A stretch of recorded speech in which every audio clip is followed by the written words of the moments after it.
Halo semuanya. Selamat datang di video ini. Di video ini, saya akan menjelaskan bagaimana melakukan analisis kelayakan beasiswa mahasiswa menggunakan Python, Streamlit, dan algoritma machine learning. Kita akan mulai dari eksplorasi data, pemodelan, hingga menampilkan hasilnya dalam bentuk dashboard interaktif. Pertama, mari kita lihat isi folder proyek.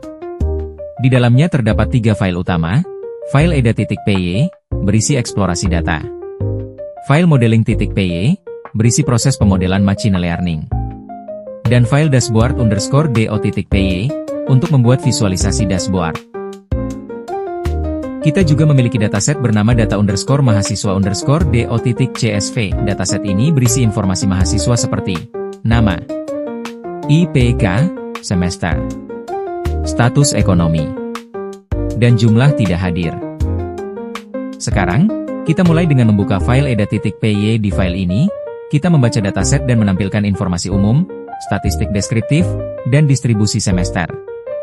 Kita juga menampilkan visualisasi hubungan antara IPK dan semester, serta korelasi antar fitur dalam bentuk heat map. Selanjutnya, kita buka file modeling.py. Di bagian ini, kita melakukan pembersihan data, encoding nilai kategori menjadi angka, pembentukan target klasifikasi bernama kelayakan, split data menjadi data latih dan data uji, pelatihan model menggunakan algoritma random forest, dan evaluasi model dengan akurasi dan classification report. Sekarang kita masuk ke bagian paling menarik, yaitu membuat dashboard menggunakan Streamlit di file dashboard_do.py. Pertama, pengguna diminta mengunggah file dataset. Lalu, data ditampilkan dalam tabel interaktif. Kita juga menampilkan grafik distribusi IPK dan perbandingan status ekonomi dengan semester.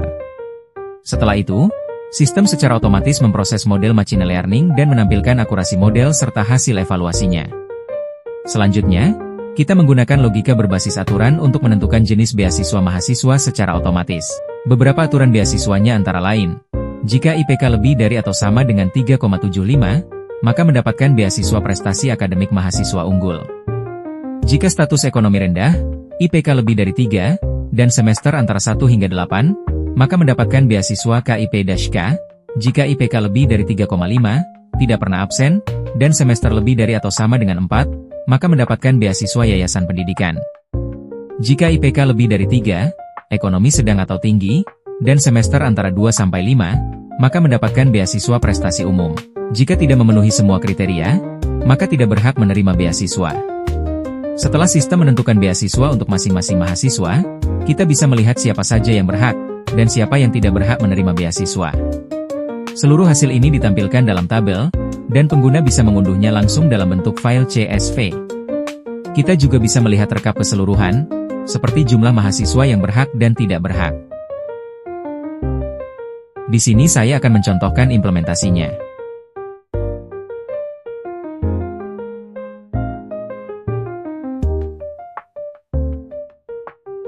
Saat dashboard dijalankan, pengguna diminta untuk mengunggah file CSV yang berisi data mahasiswa. Setelah file diunggah, data langsung ditampilkan dalam bentuk tabel.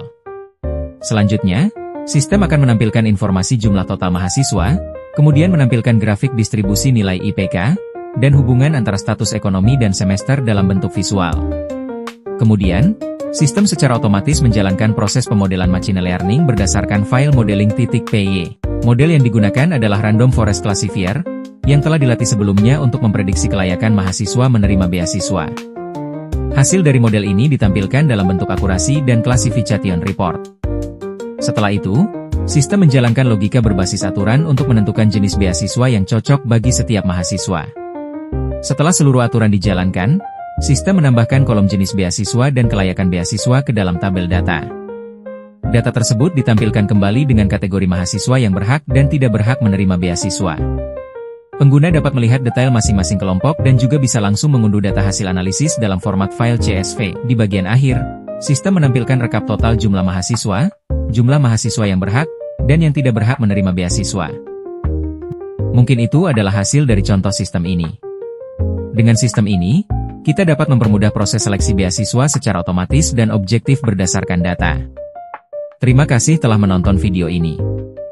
Jangan lupa untuk like, komen, dan subscribe agar tidak ketinggalan video lainnya. Sampai jumpa di proyek berikutnya.